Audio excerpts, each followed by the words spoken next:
Unitarian Universalist congregations have held question box services since at least the 1950s. While all preaching is intended to be a form of dialogue, the question box takes that dynamic to a different level. Instead of a sermon, the minister responds to questions from the congregation and extemporizes as best they can. Here at First Unitarian Universalist, we hold these services every couple of years during the summer as a way of offering something slightly more relaxed and maybe fun. We had 12 questions submitted, and we offered 2 of these to the kids to choose from. Now, we're not going to get to all the questions that were asked, and we don't know which questions we'll get to or in what order I'll draw them. So let's begin. This one's from Symphony. This is Symphony's. Oh, okay. What instrument would you be and why? Okay, well, I think that, well, there's an easy answer for this. I think that I would be 2 techniques, which are turntables and a mixing board, because I grew up in the house and techno scenes in Chicago and Detroit, and electronic music has always been very much sort of my favorite music, electronic dance music. And I very much have taken the kind of aesthetic of that kind of hip-hop house mixing into, I think, the way I think about preaching, where you sort of are taking different elements from different stories and narratives to craft together to put together a new narrative or story. And so I think about that a lot. Cool. I wasn't expecting that one. I knew he was interested in that kind of music, but I wasn't expecting that. All right, this one's from Sue Prohaska. Why has Unitarian Universalism not become more mainstream in America? So there's a lot of different answers to this question. One of the sort of more interesting answers is that we sort of have, but have not done a good job of building our churches along the way, which is to say that universalism, which is the sort of doctrine that God saves everybody without exception, is like largely accepted as like a theological doctrine within most sort of non-evangelical Protestant churches today. And so, they just didn't become Universalist churches, right? Like I have a friend who is an Episcopalian priest of a pretty large congregation in Pittsburgh, and I have this sort of ongoing argument with him about like, okay, so, your doctrine says X, Y, and Z, so how can you really be an Episcopalian because you don't actually believe those things, because he really believes in sort of universal salvation, right, which the Episcopalians don't, and like doctrinally don't, right, that's what their doctrine says. But he's like, well, actually the bishop and everybody else really kind of believes in universalism. So like that's, sort of one of the answers.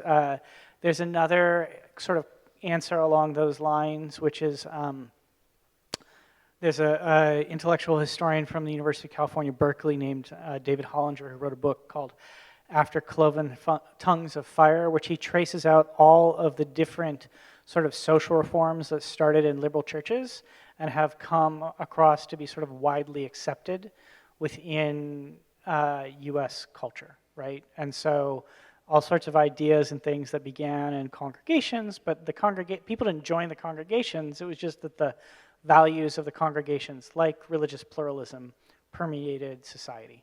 So that's sort of like one answer. There's another question then that is like, why is it that our churches haven't grown as the culture has changed? And I think one of the answers to that is that we're like not good at evangelism. Like we really don't like to go out there and invite people in. And I think another thing is that a lot of our congregations are reluctant to change, kind of to welcome more people, right? So congregation's very comfortable with sort of the style of worship it has. New and different people come in. If you're going to actually be welcoming to those people, you have to change some of what you do. People don't like that kind of change. Thank you.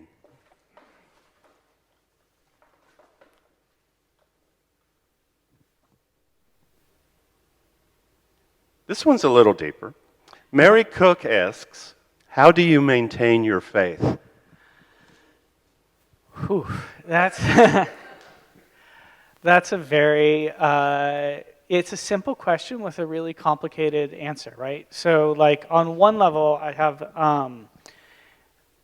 a regular spiritual practice that just sort of keeps me grounded, right? So I do about 30 minutes of reading from different religious traditions, scriptures, poetry, and Unitarian Universalist theology every morning, and then work in my journal for a while. And that helps me sort of stay grounded. But in terms of faith, I guess that's maybe synonymous with hope in a particular way. And I feel like in this moment, you know, where we have a heat dome trapped over the top of Texas and discordant and divisive politics, it's a hard question to sort of think about. One of my mentors, the folk singer Utah Phillips, used to talk about the view from the top and the view from the bottom. And so, like, he was like, if you look at society from the top, what's going on at the macro level, it's almost always hard to find hope. Because, like, the sort of big moments of, like, transformative positive change come, you know, once every generation, if even, like, that often, right? So if you're sort of looking for, like, you know, some big shift up at that level, you're often going to sort of wallow in hopelessness. But if you look at the view from the bottom, like, what are things on the grassroots doing and how is that happening? There's often a lot of places to find hope. And here I sort of think about Grace Lee Boggs, who somebody will be talking about later in the year, who was another, I don't know if I would say mentor, but I was privileged to know her. And she lived in Detroit in the 20th century and sort of witnessed the complete collapse of that city and sort of the factories going away and the jobs going away and neighborhoods becoming really desolate and crime-ridden. And I mean, to the point where when I was growing up, there was something called Devil's Night, where people would set arson in the city as a way to sort of clear out empty houses, right? So Grace met somebody who was from the South, who'd come up north from the Great Migration, who was really interested in gardening. And he had been a sharecropper back in, like, I don't know, the 1930s or something like that. And the two of them realized, looking around, that there was all this empty land, and they lived in a neighborhood called the Black Bottom, which is not like the Bottoms here in Houston, which is called the Bottoms because it's a really poor neighborhood. It's called the Black Bottom because it was right by the river and had deep, deep topsoil. And the two of them realized, we have all this beautiful topsoil that we're sitting on top of. So what if we started community gardens? And they actually started community gardening in Detroit in, like, the 80s in all of these vacant lots. And sort of two things started to happen. One was they taught people to feed themselves and have sort of a sense of community and connection. And then the other thing is, because of that, they started to really revitalize parts of the city. And so crime rates went down, people started to feel better about living in those neighborhoods. Some really amazing art movements came out of there. And it's not an all rosy picture. There's lots of, I mean, Detroit is still a very intense city, and they certainly were not, like, fully successful, but it was really amazing to watch over the course of kind of 20 years, because they started that when I was a kid, and sort of see this transition of urban agriculture and the way that it really impacted a generation of people. Really interesting. Thank you. Right. I know. Sue Prohaska. Do we have what it takes to really speak to people in a way that brings them in? There's a theme. Especially young people. So not all of the questions are along these lines, but I apparently know. We just happen to be picking the ones along these lines. So, yeah, and I feel like, Sue, I'm supposed to say, come on down, you're a winner. like that in the like game show host mode.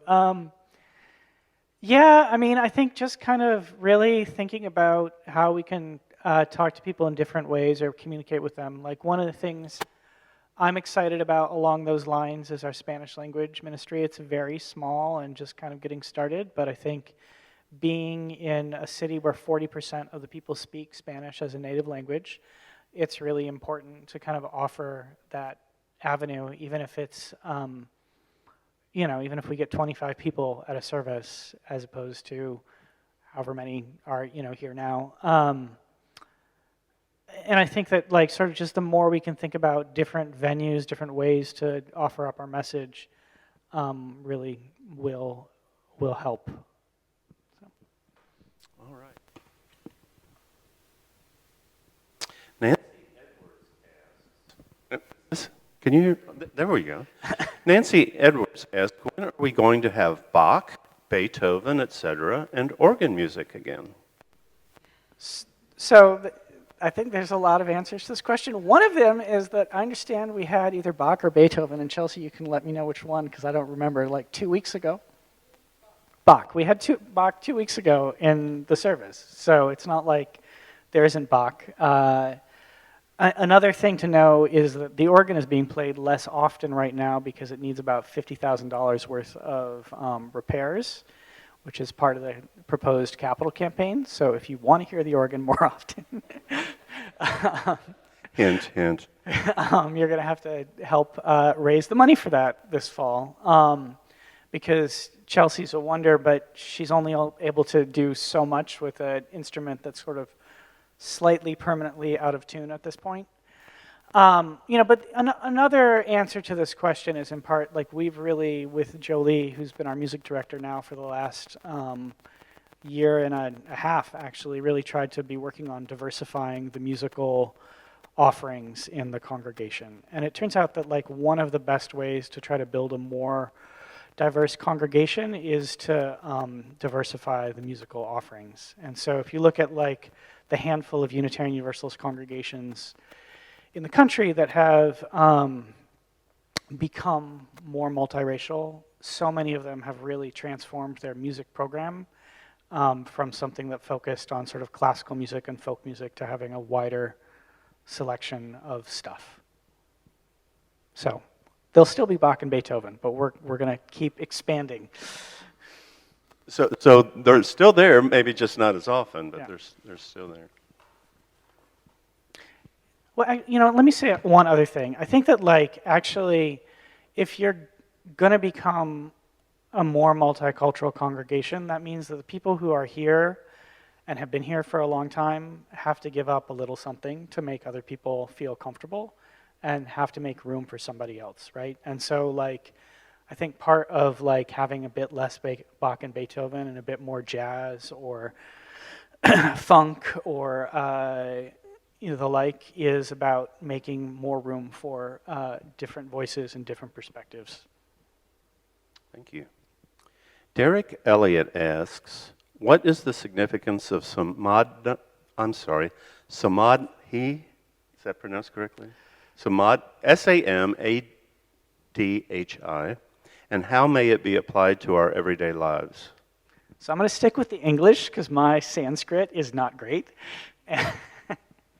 And so there's, samadhi is a word that comes from the Sanskrit that means different things in different traditions from the Indian subcontinent. So I don't really actually know what sense that's being asked in because it means one thing in yoga, another thing in one kind of Buddhism, another thing in a different kind of Buddhism, right? So I think for me, the word translates to kind of concentration, and I get that from Thich Nhat Hanh, the Buddhist monk who we'll also be talking about later this year, who is practiced something called engaged Buddhism. And he really thought of, and it wasn't original to him, but in his sort of interpretation or tradition of Buddhism, there were sort of three kinds of meditative consciousness. And concentration is the second one. So there's awareness, concentration, and insight. And he understood this process as sort of, I'm aware of my surroundings, I'm aware of what I'm doing, I'm aware that I'm breathing, I'm aware that I'm in this room. That's sort of the first step in meditative consciousness. Then there's concentration, like I'm focusing on what is going on, like I'm understanding that I'm breathing. Like I'm not just aware of it, but I'm concentrating on the act of breathing in and breathing out, right? I'm experiencing it sort of fully. And then from that full experience, that full concentration on it, comes insight. And the insight is, of course, going to be different in some level for the different things that you're like engaging with, whether it's your breathing, your walking, this microphone, you know. The insight is going to be somewhat different. And in his understanding of Buddhism, salvation really comes from insight rather than from grace. So Christians think of grace as sort of this external thing that's happening to you. But for him, it's this insight of like waking up, experiencing kind of what is going on.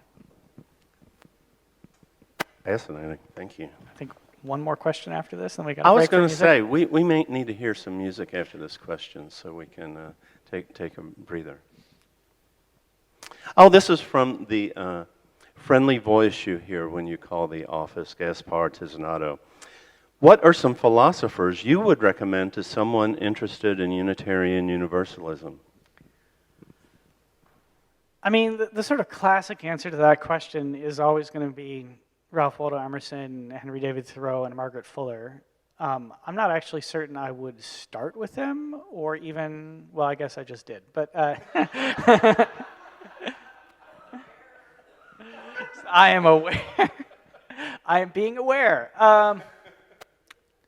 So, yeah, but, you know, they're 19th century figures and sort of weighted with all of the Anglo-whiteness culture of New England transcendentalism. And so,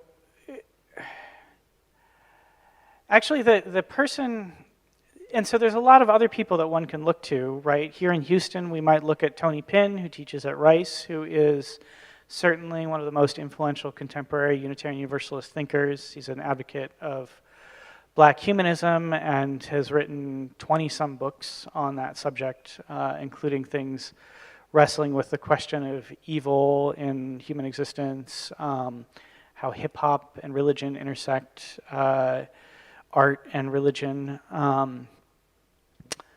Then also maybe Sharon Welch, who is another contemporary Unitarian Universalist humanist figure who thinks about the intersection of feminism and ethics and wrote a book on the feminist ethics of risk.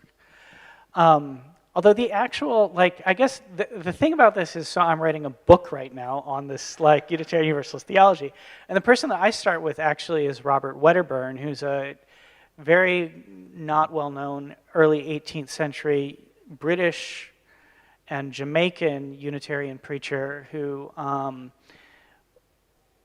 was sort of largely excised from the canon, but does kind of all the things that we think of Unitarian Universalism today as doing. He's engaging in blending different religious traditions, in his case, Orisha worship or Obeah worship from Jamaica and Christianity. He's interested in the question of social salvation rather than individual salvation. He's interested in the question of how do you build like a multicultural, multiracial congregation. So I guess that's who I start with. So that's, for those taking notes to look this person up later, spell that name? Wedderburn. Thank you, because it sounds like someone we need to look up. Yeah, I did a sermon on him a couple of months ago, so there should be that out there too. This is from Tawana. What led you to the Unitarian Universalist faith? Well, yeah, on some level, the question really is, why did I stay Unitarian Universalist? Because I grew up in the Unitarian Universalist congregation of Greater Lansing.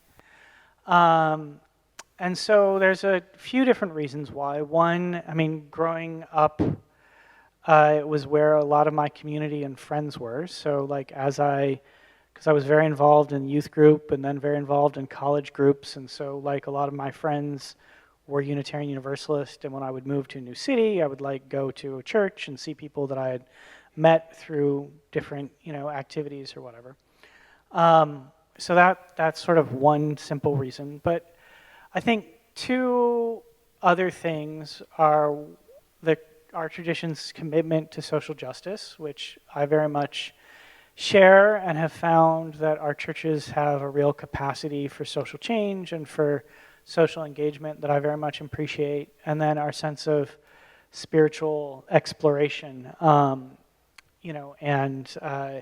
openness.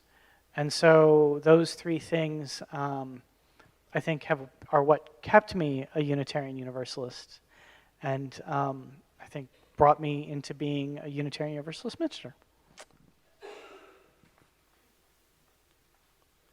Oh, this is another one from Symphony.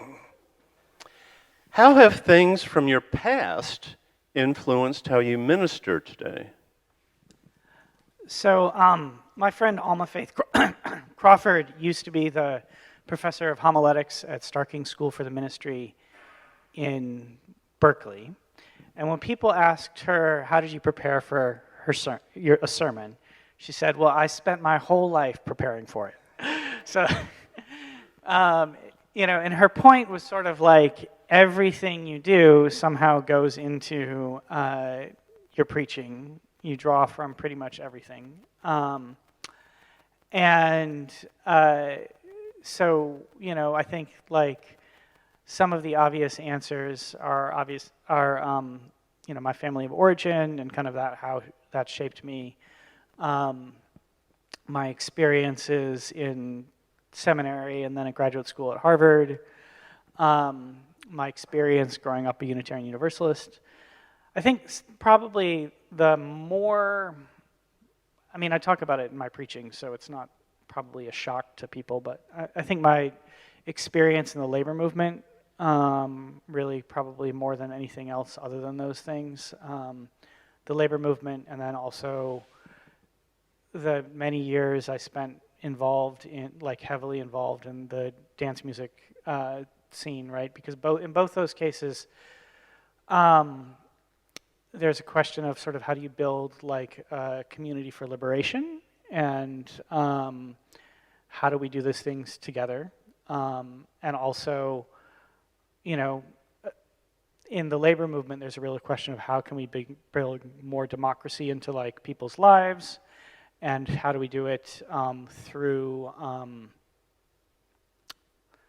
our organizing. And certainly like getting back to an earlier question, like my faith, so much of it has come from like doing impossible things in the labor movement. Things that like, I started the Harvard Graduate Students Union with 4 other people at a time when people basically said, no one's going to ever organize a labor union in an Ivy League, institution, right? And like, 11 years after we started that, Harvard has a graduate union, several other graduate student unions are at like major Ivy League schools, and like those unions have had a huge impact on people's lives. So like, that was supposed to be impossible. People had tried it for like 40 some years, and somehow we were able to do that. So, those kind of experiences, I think, give me hope for the ability of a small band of scrappy Unitarian Universalists to do something of use as well.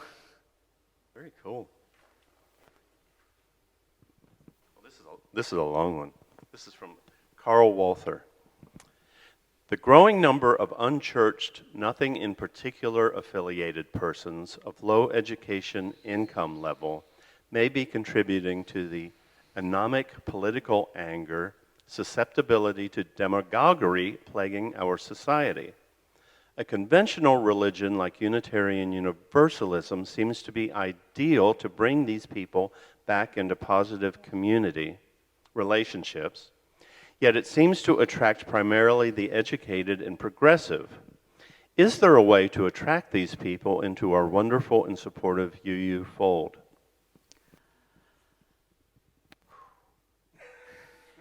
Not an easy question, right?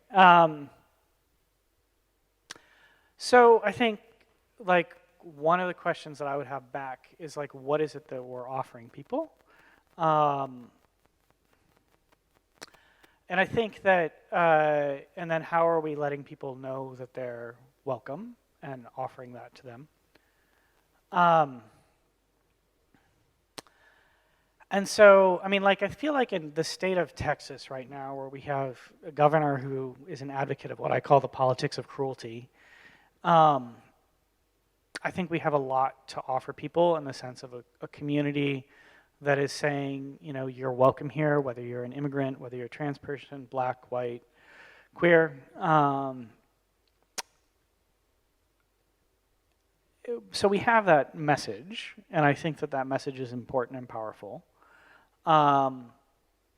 So the question becomes then, how do we welcome people into the congregation? And I think that that really requires a real openness to change on our part, which I think is really challenging. It gets back to the Bach and Beethoven question. It gets back to how do we welcome people and invite people into congregational life. And it also, I think, gets into a question of how do we show up in the community. So a thing that we're working on right now is a Labor Song and Story Festival for Labor Day weekend, where we're working with the Gulf Coast AFL-CIO to tell stories of union organizing and sing through the labor songbook. And, like, I think it's important that we do things like that that kind of really offer a way to kind of walk the walk in a different way than just sort of sitting and saying we're so great because we're so accepting and welcoming. I probably could have a better answer, but well, I guess the other thing is that there are churches that have kind of done this over the years. So Community Church in New York at one point in time did this, and they really did it by showing up for the community and being a place where people could, where they understood salvation to be a social thing and something that was a terrestrial thing, right? So it's not something that happens after life, and it's something that we get to together. Cool. I'm going to ask one more question, and then we get to sing again. Ron Cookston asks, what is the greatest challenge that we as a unique collection of people pose for your ministry, and how can we make that easier? Well, I mean, I think that the part of the answer to that question is it changes all the time, right? It's not like there's one challenge that's consistent, which is one of the things that I think makes being a Unitarian Universalist minister fun. I mean, when I got here, the challenge was sort of holding the congregation together after its second negotiated resignation in a decade, and figuring out how to handle the then multi-site model of the congregation, which was creating a huge amount of stress in the church, right? So that was 2018, 2019. The next year, it was the pandemic, right? And then in the middle of the pandemic came the question of, okay, how do we wind down the whole multi-site ministry with the satellite congregation out in Richmond? Now I think the question is, how do we live into our new vision and mission of being an urban, multicultural, multiracial congregation that's really devoted to widening Love Circle, and how do we how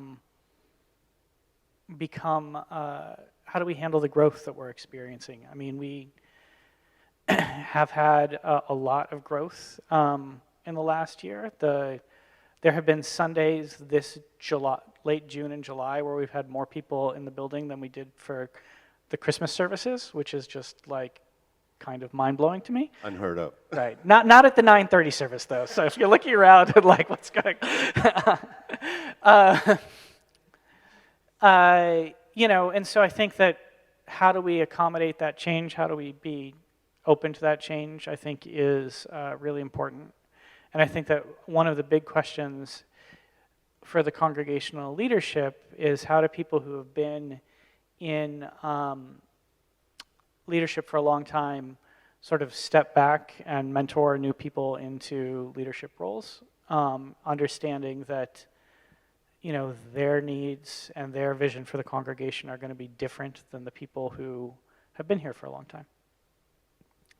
So. Well, thank you so much. I've enjoyed this. I think it's been fun. So now we'll throw it over to Symphony and Chelsea.